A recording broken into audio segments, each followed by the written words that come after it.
Olá, como eu já mencionei em vídeos anteriores, largar seu país e viver em outro não é uma tarefa muito fácil. Tem a questão do choque cultural, tem a questão do idioma, tem a questão do costume do local. Isso tudo impacta no momento que você faz essa transição. E é muito importante você olhar para essas questões. Hoje vamos com um papo muito bacana sobre Estados Unidos. Uma grande amiga, Priscila Souza.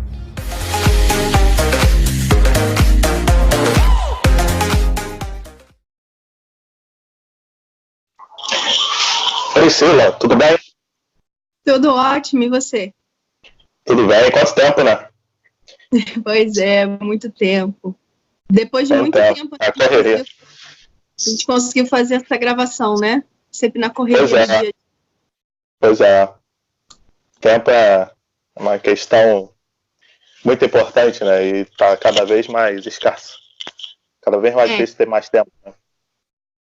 hoje em dia e ao invés de a gente conseguir mais tempo, a gente está desperdiçando mais tempo, né?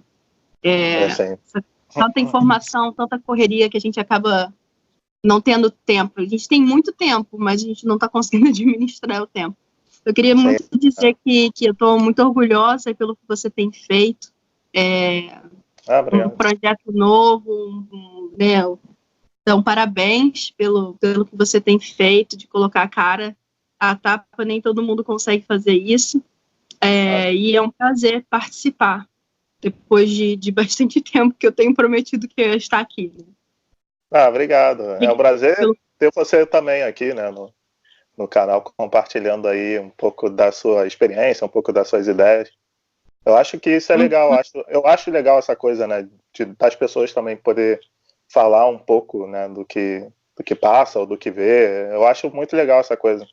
Então, por isso que eu também coloquei essa ideia de colocar pessoas também falando um pouco do que passa, né? Que é como se fosse uma entrevista. Mas, na verdade, é um espaço para as pessoas falarem o que quer, né? Às vezes você não quer ter um canal e quer falar, quer participar de alguma forma, então eu acho isso muito legal. E por isso que eu decidi fazer uma coisa assim. Algumas pessoas falaram, mas é muito tempo, vai perder. Eu não estou nem aí para perder a audiência, eu não estou nem aí para nada disso, não. A minha ideia é ter um espaço que eu fale com pessoas, e essas pessoas falem o que estão vendo de alguma situação, né? Do que passou em alguma viagem, não sei, qualquer coisa, né? Até porque se A fosse ideia curto, é... não seria você, né, Pierre? Oi? Se fosse uma conversa curta, não seria você, não seria o Pierre. Pois é. Sei. Não, com certeza, com certeza. Hoje em dia as pessoas fazem muitas coisas pensando em retorno, né? Sim, E eu sim. acho que não é esse o caminho. E tem algumas experiências que eu acho que podem ser válidas para outras pessoas, né? Algumas experiências que a gente passa que podem Uhum. ser muito valiosas, mas nem sempre são histórias curtas, né? Não, eu acho que o legal do seu canal é que ele não tem um fim comercial, ele não tem um Uhum. objetivo comercial, mas ele tem o objetivo de compartilhar ideias, compartilhar Uhum. experiências, e eu acho que é o que faz de ser tão especial. Sim, sim. Realmente eu não tenho essa... Eu nunca tive ambição por essas coisas, não. Até no meu lado profissional, assim, nunca fui uma pessoa muito ambiciosa com dinheiro, dinheiro, grana, ou tem que pensar em, sabe, algum benefício em cima das outras coisas. Eu nunca fui uma pessoa assim, então o que eu faço é tranquilo mesmo, né?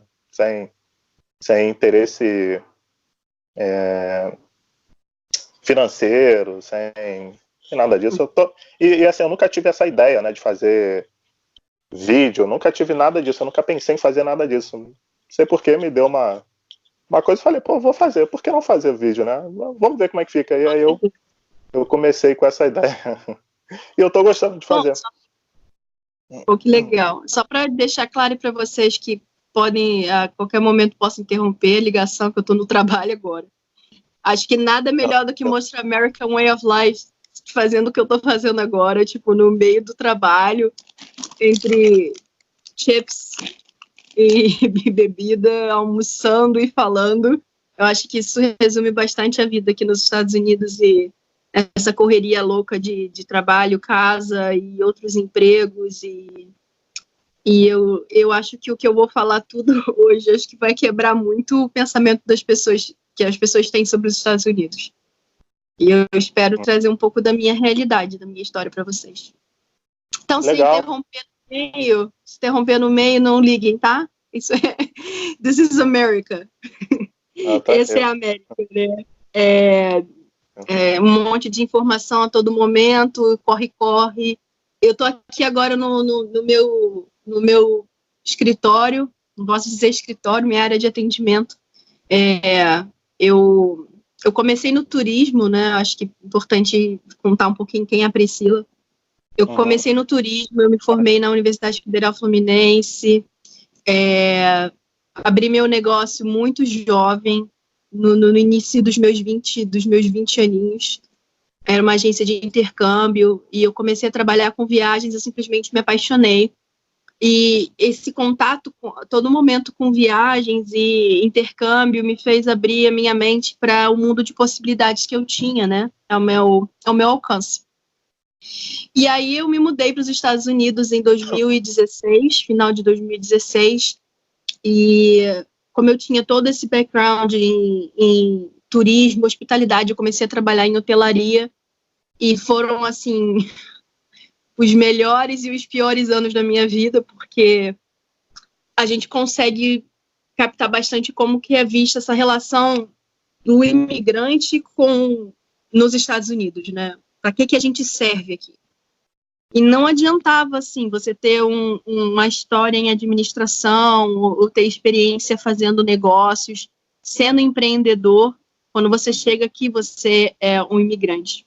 E você tem que passar por todo o processo, né?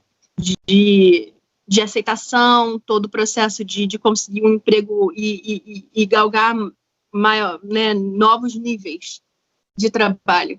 E eu simplesmente vi, assim, desde 2016 para cá, que todo o meu esforço seria o mesmo. Assim, não adiantava, quanto mais eu trabalhasse ou desse de mim, eu sempre seria a Priscila que veio do Brasil, né? E foi muito.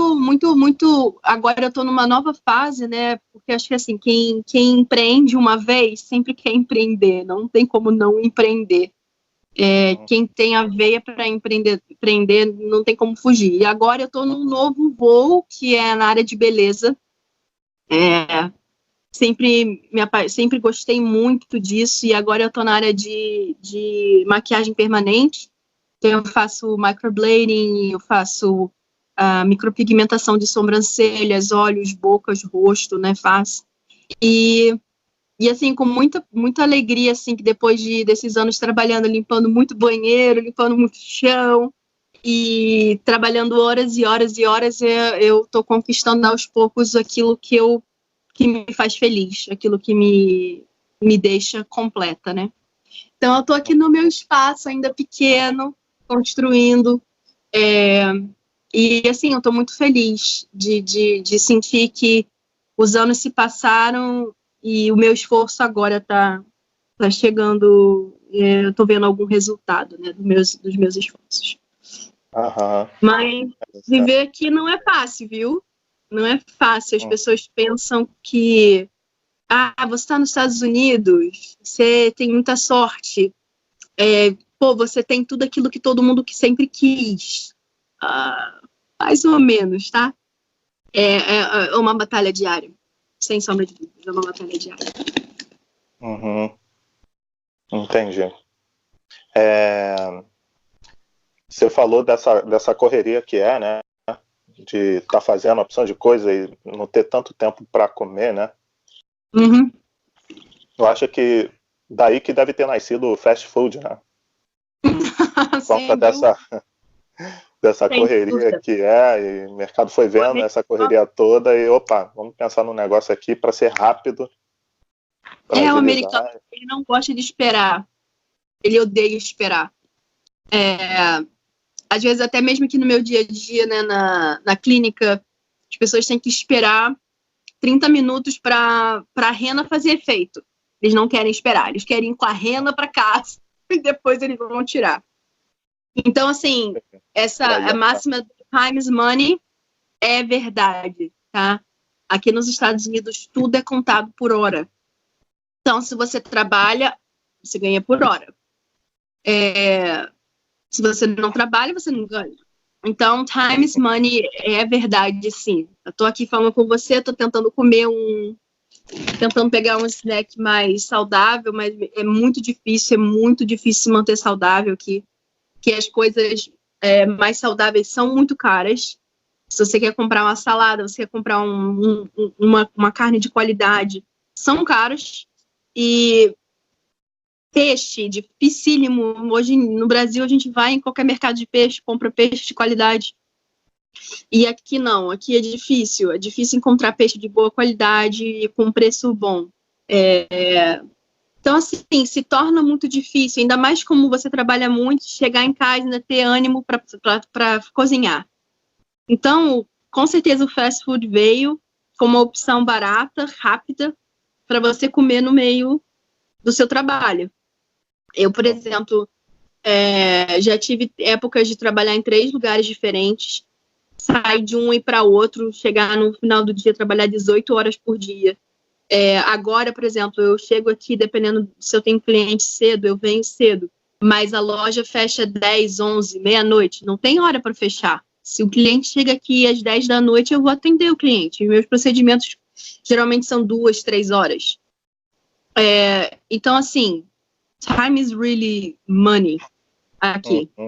Tempo é dinheiro e a gente meio que vive nesse ciclo, o que é muito chato, o que é muito ruim. Se a gente não tiver muito equilíbrio mental, a gente enlouquece. E, Priscila, você sentiu preconceito ou por ser brasileira, ou por conta de algum trabalho que você estava fazendo aí de início? Você sentiu algum preconceito das pessoas aí? Ou você foi bem recebida? É um pouco dividido, assim.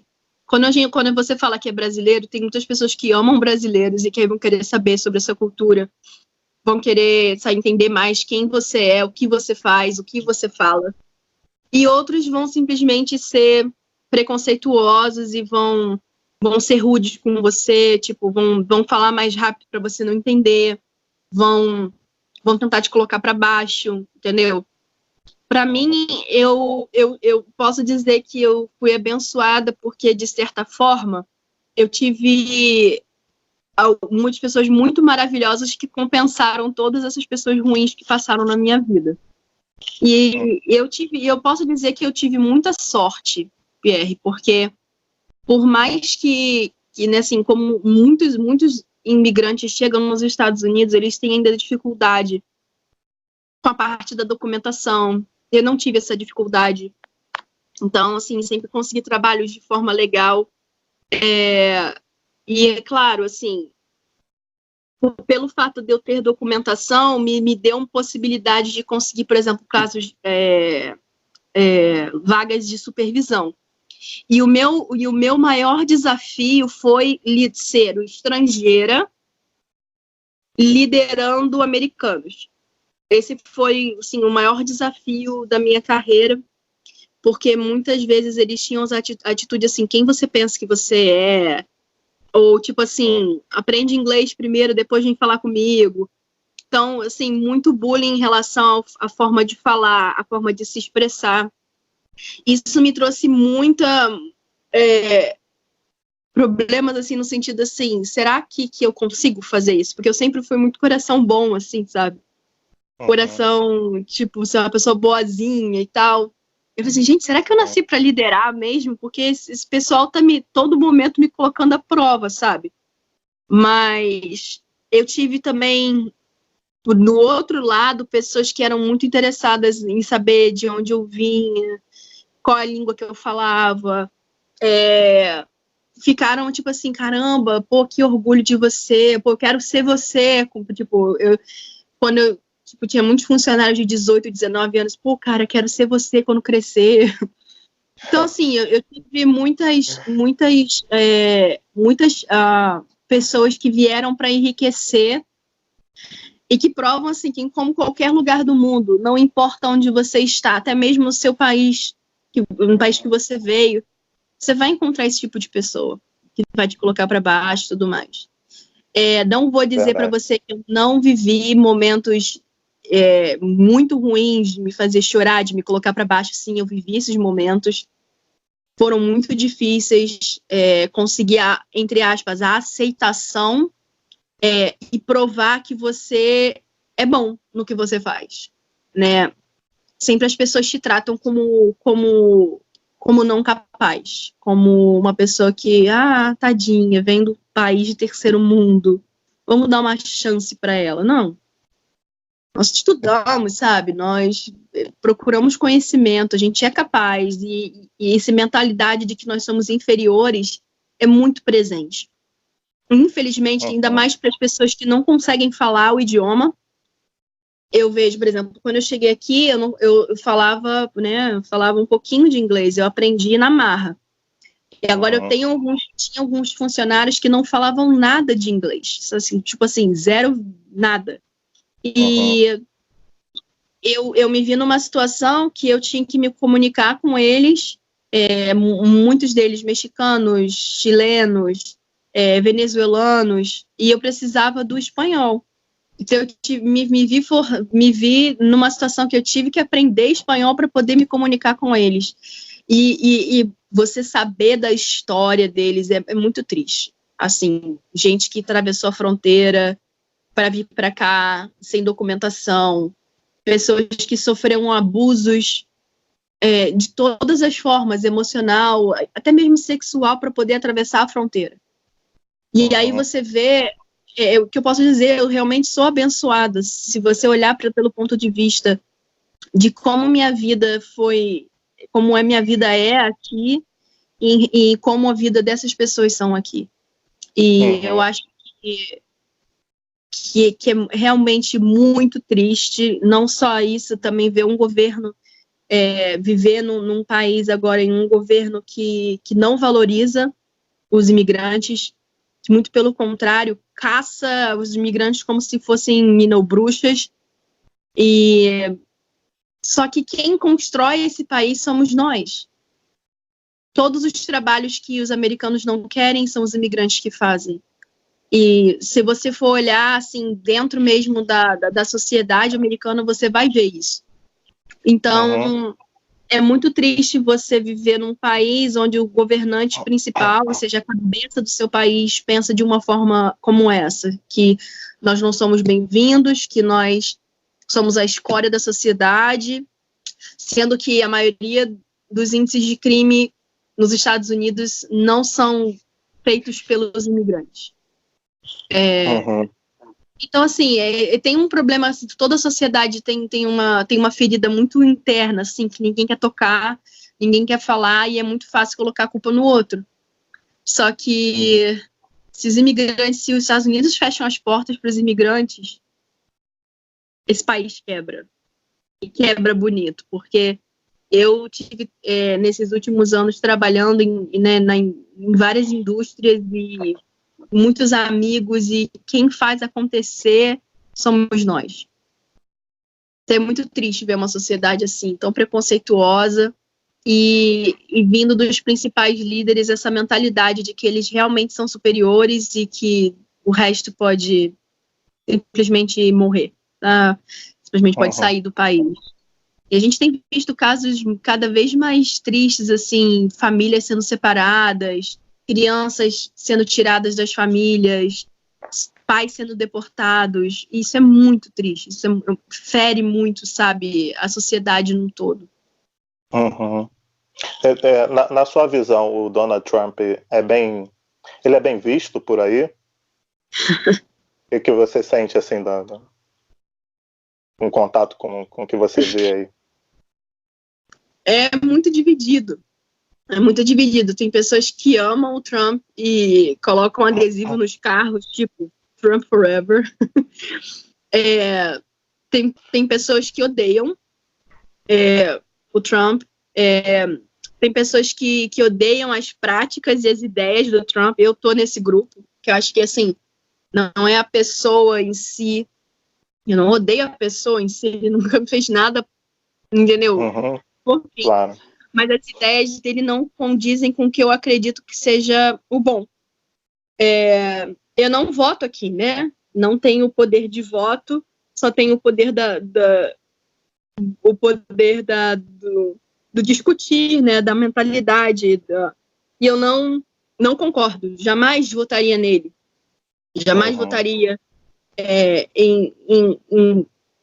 em políticos que são tão radicais e que não conseguem ver o todo, sabe? Conseguem ver simplesmente seus próprios interesses e não conseguem pensar nos interesses de uma nação, em geral. E todas as ideias, assim, sabe, de violência, não combina com o que eu acredito. Mas, assim, por exemplo, onde eu moro, né, onde eu vivo agora, eu moro numa cidade bem pequena chamada Brunswick, na Geórgia. Fica próxima a uma grande cidade que é Jacksonville, na Flórida. Que é uma cidade pequena, uma cidade com alto índice de criminalidade, uma cidade que tem o que eles chamam de os projects, né? Tem bastante guetos e muita gente carente, precisando de casa para morar. A gente tem um problema muito grande de drogas aqui onde eu moro. Então a gente consegue ver assim, que acredito que Brunswick para mim me trouxe uma visão real do que são os Estados Unidos. Assim. Muitas pessoas veem os Estados Unidos como Nova York, o glamour da Califórnia, a alegria e luzes, entendeu, da Times Square ou de Las Vegas, ou as praias de Miami, mas a verdade dos Estados Unidos é exatamente onde eu estou agora, sabe? Uma sociedade doente, uma sociedade pobre. Sim, existe pobreza nos Estados Unidos e é muito forte, porque a distribuição de renda tipo assim, absurda. Não estou dizendo que essas pessoas não conseguem trabalho, é totalmente diferente se a gente compara o Brasil, tá? Eles têm condições de trabalhar, eles têm condições de correr atrás, só que o governo, parece que a história americana levou essa população a acreditar que yes, we can, entendeu? Eu posso viver só de auxílio, de food stamps, eu posso viver na criminalidade, eu não preciso trabalhar tanto assim, entendeu? Eu acho que toda a história americana construiu uma sociedade que é preguiçosa, uma sociedade que tem dificuldade, né, de correr atrás pelas coisas que quer. Então, hoje o que a gente vê de fruto na nossa sociedade é criminalidade, drogas, famílias destruídas, pessoas pedindo dinheiro, e mendicância, e aí você vê que isso é em todos os lugares.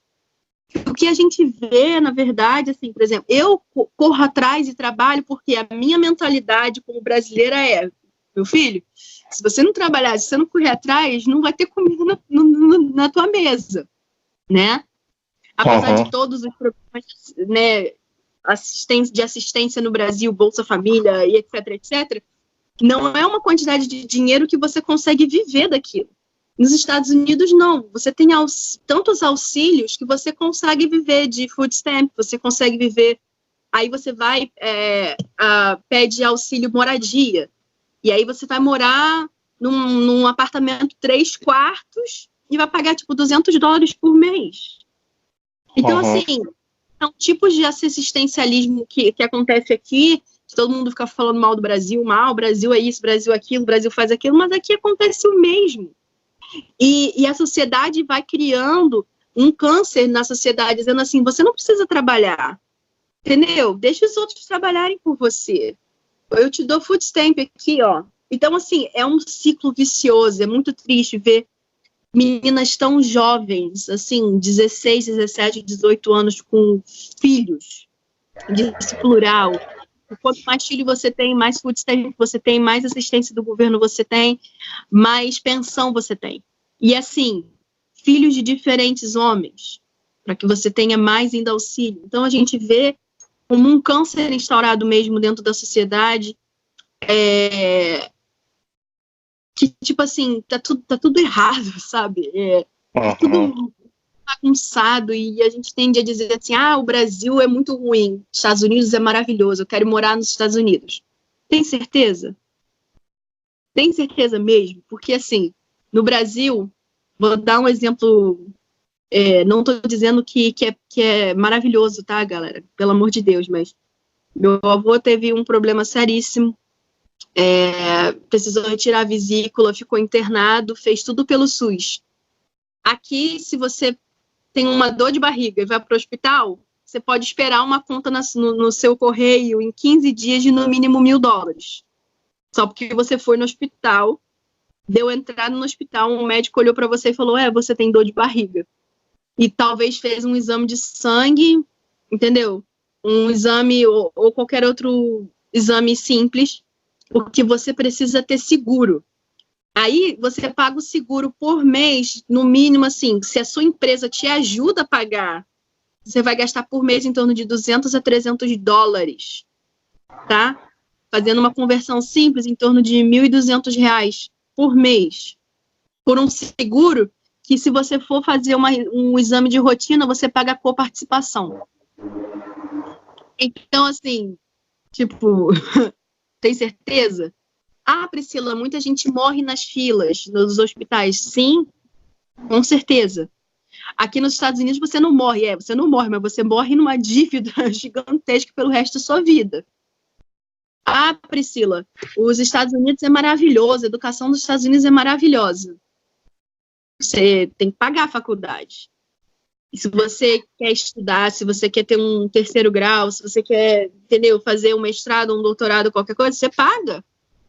Paga e paga alto. Hoje, nos Estados Unidos, a maioria das pessoas que moram aqui, com 40 anos, ainda devem, tipo, fiéis que eles pegaram quando eles tinham 17, 18 anos. Meu marido também. É uma dívida que multiplica, e aí a gente consegue perceber como que a sociedade é pautada nos Estados Unidos. A dívida é importante nos Estados Unidos. Você precisa ter dívida. Se você não tem dívida, você não é lucrativo para o governo. Então, o governo ele te incentiva a ter no mínimo $7.000 em dívida. Se você não tem, ele vai criar meios de te endividar. Vai te dar crédito, você vai comprar carro, você vai pegar o iPhone 11 parcelado na sua conta de telefone. E você tem que gerar dívida. Você vai pegar um mortgage, vou pegar uma casa agora.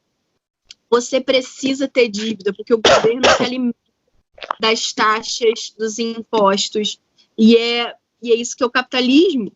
Então, hoje eu me vejo numa sociedade doente, porque é uma sociedade que a todo momento me faz querer gastar. Você precisa movimentar a economia. Então, você trabalha 12, 14, 15, 18, 20 horas por dia para alimentar esse ciclo. Se você não está alimentando esse ciclo, você joga fora. Exatamente por isso que os imigrantes é um problema para os Estados Unidos hoje. Eles não pagam impostos. E aí eles veem isso como um câncer na sociedade, porque se você não é legal, você não está gerando imposto, se você não está gerando imposto, você não está gerando dinheiro para o governo, você é um não ninguém. Só que ele tem que entender que esse mesmo imigrante legal que não paga talvez os impostos trabalhistas e tudo mais, ele está no supermercado comprando. Ele está comprando carro naquela loja de carro que vende carro para pessoa que não tem social. Ou seja, está movimentando a economia de certa forma. E não só isso, está fazendo o trabalho que ninguém quer fazer. Trabalho que ninguém quer fazer. Eu trabalhei, durante um tempo, eu fui supervisora dentro de uma casa de reabilitação, uma casa de idosos e uma casa de reabilitação. Eu era housekeeping manager eu falo inglês, eu boto português no meio, desculpa, galera. Mas aí eu trabalhava lá e eu tinha vários funcionários americanos e, né, porque a gente não conseguia contratar funcionários imigrantes que não tinham documentação. O que chamam de turnover, né? A taxa de turnover era, tipo, absurda. Ninguém conseguia ficar mais de um mês no trabalho. Era o tempo de eu chegar, eu treinar a pessoa, quando ela começava a executar o trabalho, né, de limpeza, eles não queriam ficar. Tipo assim, é muito trabalho, não consigo ficar. Então, assim, eu consigo ver isso na sociedade, assim, tão claramente, e eu fico pensando, gente, como é que o governo não consegue ver isso, sabe? É tão claro, pessoa que morou aqui a vida inteira, eu só tô aqui menos de 3 anos, e eu consigo ver tão claramente e ver tanto desprezo, sabe? Que eu vejo isso, eu vejo desprezo, eu vejo desrespeito, eu vejo, sabe, pessoas, tipo, sabe, quando você vê 2 pessoas conversando e você começa a fazer graça do inglês da pessoa, sabe? Ou começa a diminuir a pessoa, tipo assim, lá, nem sabe falar. Olha o sotaque, esse sotaque ridículo. Coisas assim, sabe? E é muito triste você ver esse tipo de coisa, de saber que, por exemplo, você não fala o idioma e tem uma pessoa na sua frente, um amigo de trabalho caçoando de você. E é isso que a gente vê todos os dias, mas quem é que faz o trabalho? São eles. Somos nós. E isso que me fere tão profundamente, sabe? De ver essa situação no país que eu moro hoje. De ver que a educação muitas vezes não é levada a sério. Muitas pessoas têm oportunidade aqui e não levam, sabe? Não pegam essa oportunidade para si. Por quê? Mas porque a sociedade foi gerada nesse molde. Então, você não pode esperar que a sociedade mude, né? Se você criou os monstros, agora você tem que lidar com esses monstros, né? Sim. E eu vejo isso claramente no meu dia a dia. Tô falando demais, né? Não, tranquilo, fica à vontade. A ideia é essa, é falar mesmo. Tem algumas pessoas que associam o Bolsonaro com o Trump. Você concorda com isso? Você associa os dois? Você acha que são parecidos, assim? Eles são muito parecidos. E é impressionante, assim, como as ideias se juntam, as ideias se combinam, e ambos se gostam, né? Eu vejo isso como, mais uma vez, visão política. Eu acho que política foi feita, assim, para ser discutida. Porque eu acho que é exatamente assim que se constrói uma sociedade. O Trump, a ligação do Trump com o Bolsonaro é muito forte. Que para mim é vergonhoso em todos os sentidos, no sentido de que muitas das negociações que são feitas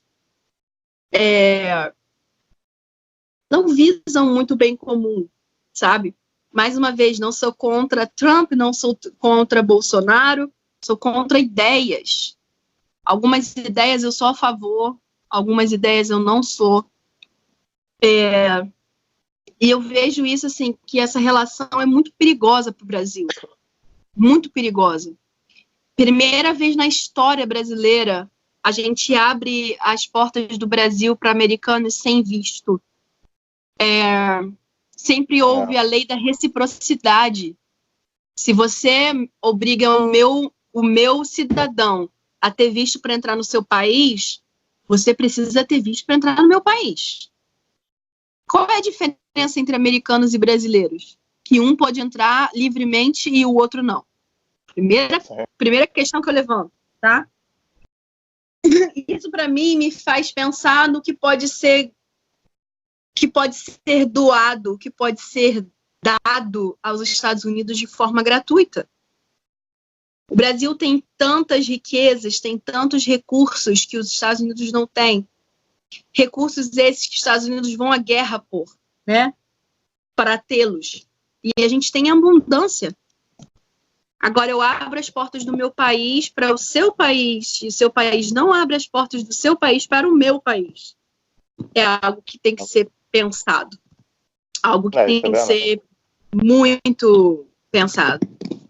E quando você colocar Deus no meio da política, é muito perigoso também. Porque eu estava vendo, surgiu um vídeo, eu não sei se foi vinculado no Brasil também, uma reunião entre Trump e Bolsonaro e ele orando pelo Bolsonaro e dizendo que ele era um homem escolhido de Deus e que veio para salvar o Brasil e que ele estava muito feliz com as relações e conexões estabelecidas entre os Estados Unidos da América e o Brasil. Isso é muito perigoso, sabe? Eu não sei o que está por vir, me preocupa muito, porque eu amo meu país, mais do que tudo. Eu amo a minha nação. Sou grata pelo país que hoje eu vivo, né, por me dar possibilidades, não vou negar, existem sim, se você quer trabalhar, se você quer correr atrás, existem possibilidades sim de você ter uma vida muito melhor, com o mesmo nível de trabalho que você faria no Brasil. Aqui você consegue ter um padrão de vida muito melhor, não vou negar. Me faz questionar outras questões, como, por exemplo, será que eu tenho melhores condições de vida porque eu pago mais impostos do que no Brasil? Será que eu tenho melhores condições de vida porque eu não tenho acesso ao que o Brasil me dá acesso, como educação pública e saúde pública? E aqui eu tenho a impressão que eu tenho mais dinheiro no meu bolso, mas no final das contas eu tenho que pagar por isso. Enfim, levanta muitas questões. Mas, assim, de fato, se você for comparar a vida nos Estados Unidos com o Brasil, não existe comparação no sentido da segurança. Eu me sinto segura aqui. Eu me sinto livre para poder andar na rua, por mais que tenha um alto índice de criminalidade onde eu vivo, tá? Eu não tenho medo de andar com meu telefone. Não posso dizer que eu não tenho medo de andar no ônibus com meu telefone, que aqui não tem serviço público de transporte. Ou seja, é outra coisa também muito, muito peculiar. Em algumas cidades americanas não tem transporte público. Você tem que ter carro. Se você não tem carro, você não vai a lugar nenhum. Ou você anda, ou você vai de bicicleta. E é tudo muito longe, tudo muito longe. Você não pode andar de bicicleta num highway, você não pode andar de bicicleta. E Uber e táxi não tem aí? Sim, Uber, táxi tem. É o tipo de transporte que a gente usa quando não tem carro, né? Uhum. São os transportes, né, as possibilidades privadas, né, companhias privadas, mas transporte público não existe aqui onde eu moro. Na cidade que eu morava antes, eu morava na Carolina do Norte, tinha ônibus, mas não compreendia todo o plano da cidade. Então, tipo, tinha algumas cidades que você não... Alguns bairros que o ônibus não passava. Você tinha que andar, tipo, 2, 3 milhas para poder chegar num ponto de ônibus mais próximo. Já que você tocou nesse assunto de transporte, o ônibus que você via era elétrico? Era 100% elétrico ou era gasolina? Não. Algumas cidades têm transporte elétrico já, mas onde eu morava não, era gasolina. Uhum. Não tinha. Então, você estava falando sobre o transporte público, né? Uhum. E aí você falou que tem parte aí que já utiliza o ônibus 100% elétrico, né? E tem Sim. lugares que não. E aí eu queria saber com relação à preocupação com o meio ambiente, a preocupação com o planeta em si. Você vê que Estados Unidos estão tomando medidas assim, visando o planeta, visando o meio ambiente, ou você está vendo que tá mais ou menos a coisa?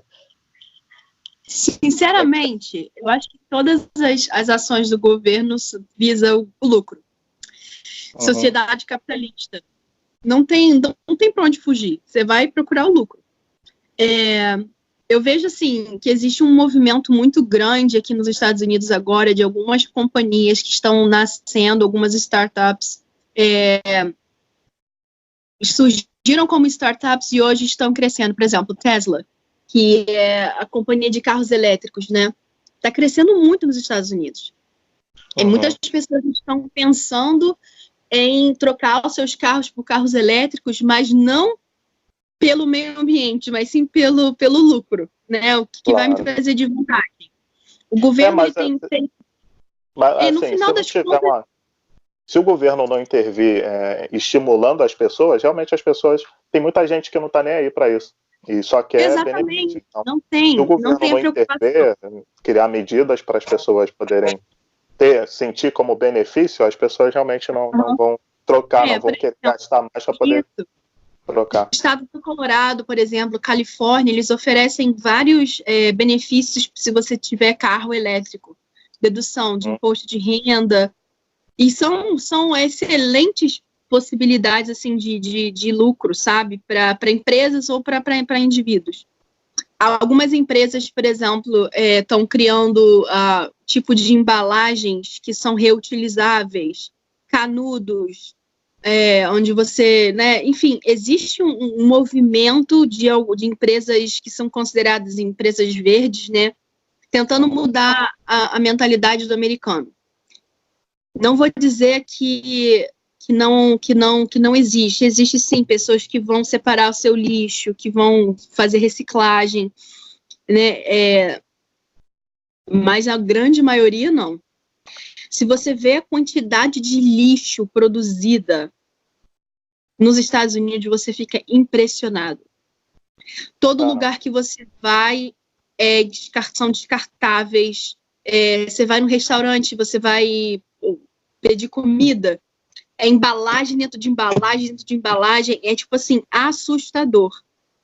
Eu lembro, morando sozinha, né, eu tinha uma roommate, a gente morava juntas e assim, a quantidade de lixo que a gente produzia deveria ser a mesma quantidade de lixo que eu produzo com meu esposo, por exemplo. São duas pessoas morando na mesma casa.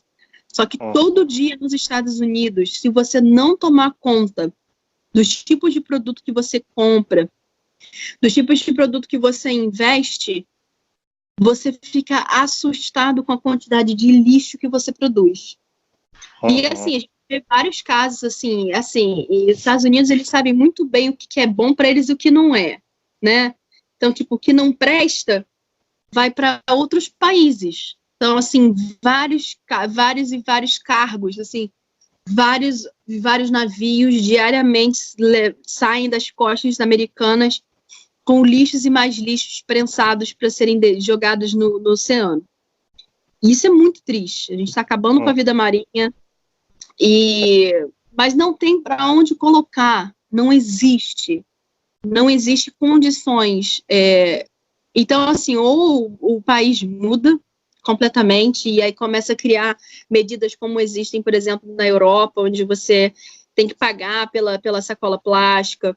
Eles, né, sempre criam outras medidas de você ser mais sustentável, né, até mesmo na parte de produtos, de embalagem de produtos biodegradáveis e tudo, etc, etc. Senão a gente às vezes vê esses filmes, né, que vem no futuro. Exatamente isso que vai acontecer, a gente vai viver no meio do lixo. Aqui é impressionante. Tipo assim, você vai num fast food, ok? Você vai pedir um hambúrguer com batata frita e um refrigerante. A quantidade de lixo que você vai produzir é maior do que a quantidade de comida que você ingeriu. Aqui na loja, por exemplo, eu tenho que trocar o lixo 4 vezes da entrada, porque todo mundo chega com comida. E aí acaba de comer, joga no lixo, o lixo já fica totalmente lotado. Então, assim, é triste, muito triste. E as pessoas têm preguiça de lavar louça, então vão comprar talheres e pratos descartáveis, copo descartável. Aqui. Esse copo descartável que eu estou usando aqui agora, eu estou usando ele mais ou menos uma semana. Eu tenho a preocupação, assim, sabe? Mas é muito difícil você viver numa sociedade e ver que as pessoas não estão nem aí. Você usa, reusa, lava, reusa. Chega uma hora que quebra, né? Tem que jogar fora. É uma sociedade dos descartáveis, né? Não só produtos, mas também relações.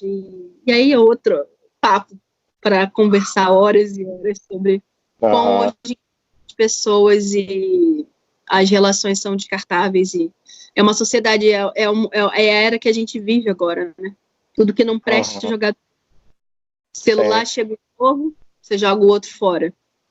E essa é a sociedade. A gente vê hoje em dia várias e várias casas colocando Tipo, eu compro televisão nova, eu não tenho o que fazer com a antiga, joga na frente da casa para alguém pegar. Ou joga no lixo. Ah, não quero mais esse telefone. Ah, vou comprar outro. O que eu vou fazer com esse aqui? Ah, joga dentro da minha gaveta. E sociedade cada vez mais doente, porque coisas e coisas e coisas, tanta produção, e não tem onde colocar. Muito triste. O sistema faz isso para as pessoas serem consumistas e ficar sempre nesse círculo. Compra aqui, coisa. Às vezes as pessoas trocam, por exemplo, um celular que está sendo super útil. Só que troca só para ter o mais atual. Né? Você tem uma ideia aqui, um dos negócios mais rentáveis nos Estados Unidos são chamados os storages. Onde você vai, aluga uma sala como a minha, para você guardar coisas. E aí você não tem mais onde botar na sua casa, você aluga um storage. Aí você paga uma outra casa, um outro aluguel só para guardar coisas. E hoje o que mais tem as pessoas, tipo assim, consumindo sem parar de consumir. E é isso que o governo quer.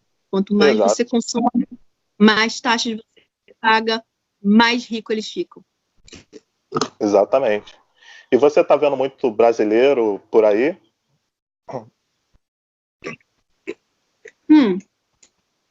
Onde eu moro agora não tem muito brasileiro, não. Na verdade, eu conheci um brasileiro de Fortaleza, onde eu trabalhei num hotel. O nome dele é José. Conheci esse senhor, e às vezes eu falo assim, minha cunhada é brasileira, mas tipo, mora numa cidade, tipo, 3 horas daqui. Eu moro em Atlanta, eu moro em Jacksonville. O brasileiro, ele gosta de lugares que tem comunidade brasileira, né? Então, assim, você vai encontrar muito em Orlando, Miami, Nova York, Los Angeles, San Diego. Cidades pequenas como onde eu moro, é muito difícil encontrar brasileiro. Aqui tem muito mexicano, muito venezuelano, jamaicanos.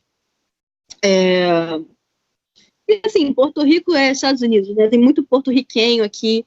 A comunidade hispana aqui é muito grande, e também Vietnã, tem muitos pessoas do Vietnã, Tailândia. Brasileiro. Aí, quando eu falo que eu sou brasileira, todo mundo fala, que legal! Tipo, não tem. O mesmo era onde eu morava antes, em Asheville, que também era uma cidade pequena, né? Tinha uma comunidade de, tipo assim, 2, 3 brasileiros. Mas, assim, você vai para grandes cidades, tipo Atlanta, você vai para cidades maiores, você encontra mais brasileiros. A gente gosta de badalação, né? A gente gosta de lugares mais vivos, né? E essas cidadezinhas pequenas nos Estados Unidos não tem vida. Aqui tudo fecha, 10 horas da noite tá tudo fechado. Sim. E a gente só vem para cidades assim quando tem algum objetivo profissional e tudo mais. Mas aqui eu não vejo. Vejo muita comunidade hispana. E a alimentação aí, tá sendo tranquila? Você vê muita coisa próxima do que você comia aqui no Brasil, por exemplo? Eu consigo comprar meu arroz, feijão, frutas. Você paga bastante, né? Você paga mais caro por isso, mas eu consigo comprar praticamente do que eu compro no Brasil. Até mesmo rabada, mocotó, puxado, fazer dobradinha. Você consegue achar, sabe? Eu tinha muita dificuldade no início, mas agora eu já tô com as manhas, sabe? De onde encontrar, qual supermercado que eu tenho que ir. E toda vez que eu vou para Miami ou que eu vou para Flórida, eu faço as compras de 6 meses. Tipo, meu feijão preto. Por exemplo, isso aqui, ó. Eles chamam de plantain, né? É tipo Esse aqui é muito, muito, muito famoso para a comunidade hispana, né? Hispânica aqui adora plantain. É difícil encontrar, por exemplo, na cidade que eu tô agora, você não encontra esse tipo de coisa. Você tem que ir para Miami ou para qualquer outro lugar para encontrar. Mas a gente consegue encontrar. Consegue encontrar. Claro que eu sinto saudade, por exemplo, da linguiça calabresa, requeijão, pão de queijo, sabe? Açaí. São tipos de produto que você não consegue encontrar com tanta facilidade. Só se você for mesmo para onde tem brasileiro, onde tem os brasileiros lá. E a gente consegue encontrar. E aí a gente compra um estoque para 6 meses. Sim. Mas não é a mesma coisa. Tem uma padaria que, nossa, que é um sonho em Orlando. É uma padaria mesmo, tipo portuguesa, igual que a gente tem no Brasil. Padaria bem feia, com aquele pão francês, cara. Eu sempre sinto muita falta de pão francês. É muito bom pão francês. Pãozinho francês bem quentinho, com manteiguinha, sabe? Esses tipos de coisa, coxinha. Gente, é coisa que a gente sempre tá sempre lá disponível e a gente não dá valor, né? Muitas vezes. Quando eu vou no Brasil, eu faço questão de comer minha coxinha, de ir na padaria de manhã, 6 da manhã, comer meu pãozinho, com a minha média. São tipos de prazeres que a gente tem que a gente sempre não valoriza, né? E o mais importante é família, né? Tá perto dos amigos, da família. Muito difícil a vida no exterior sem família. É muito difícil. Vocês não têm ideia de quanto é difícil, quanto que é desafiador. Tem dias que dá vontade de largar tudo, ir embora. Tem dias que dá vontade de fazer a mala, tipo assim, dane-se, eu quero ser feliz, sabe? Não importa se vão me assaltar, pegar meu telefone, mas eu vou estar com minha mãe perto de mim, vou estar com os meus amigos perto de mim. Minha cultura, minha língua, sabe? Como faz falta falar português, sabe?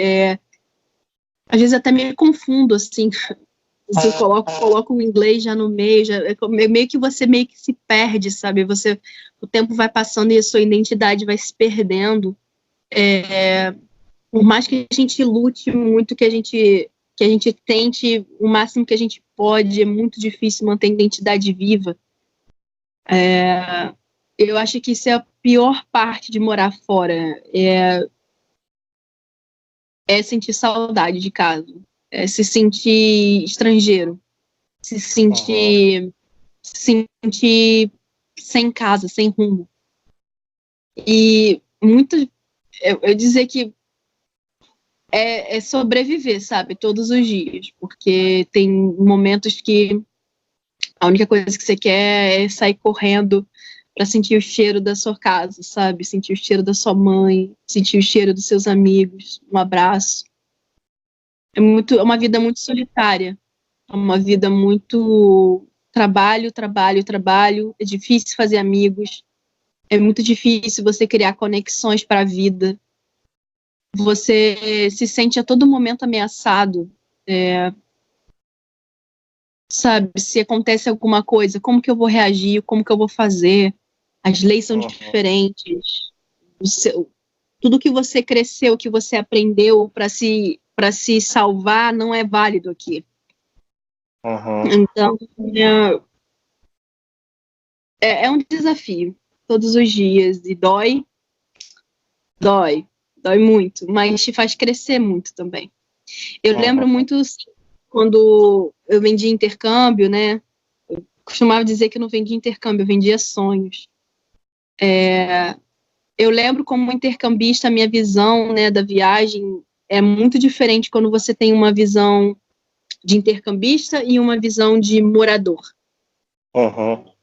É totalmente diferente. Quando você está viajando, que você sabe que você vai voltar para casa. É muito verdade. Muito bom você, tipo assim, eu tô aqui 6 meses, mas não importa, eu vou voltar para casa. Tem uma frase que eu gosto muito, né? There is no place like home. E isso é verdade, não existe nenhum lugar como a nossa casa. Não importa se é feio, se tá caindo aos pedaços, se tá todo quebrado, se é simples, se é inseguro, não importa, é sua casa, é sua zona de conforto, é sua paz. E não vou dizer que eu vivo num estado de não paz, não é isso. Mas é inconfortável. E às vezes machuca bastante. Então, se você está pensando em mudar, se você está pensando em sair, tentar a vida, eu super dou força, sabe? Eu acho que todo mundo tem que viver isso em algum momento. Te faz crescer muito, te faz ver o mundo, te faz dar valor às coisas que você não dava antes. Mas se prepare. Vai ser os momentos mais difíceis da sua vida, quando você tá saindo do aeroporto, você tá olhando para trás, sua família tá chorando. Você vai ter horas e horas dentro de avião chorando. Horas e horas dentro do seu quarto chorando. E é uma luta com você, com o seu sentimento, com o amor que você tem dentro de você. E a saudade é uma coisa muito profunda, assim. Você tá em contato com essa profundidade todos os dias da sua vida. Por isso que eu quero muito, assim, eu sonho com um dia que eu possa conquistar as coisas que eu preciso conquistar e voltar para casa. É o que eu penso todos os dias da minha vida.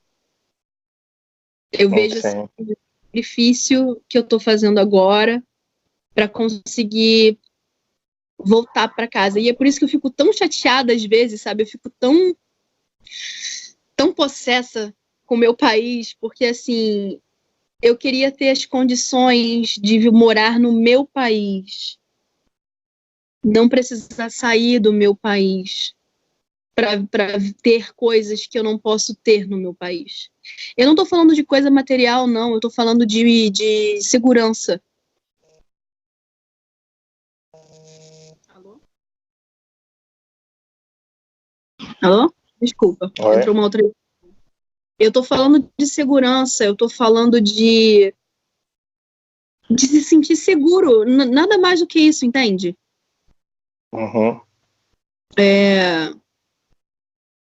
E é muito triste não ter isso no meu país.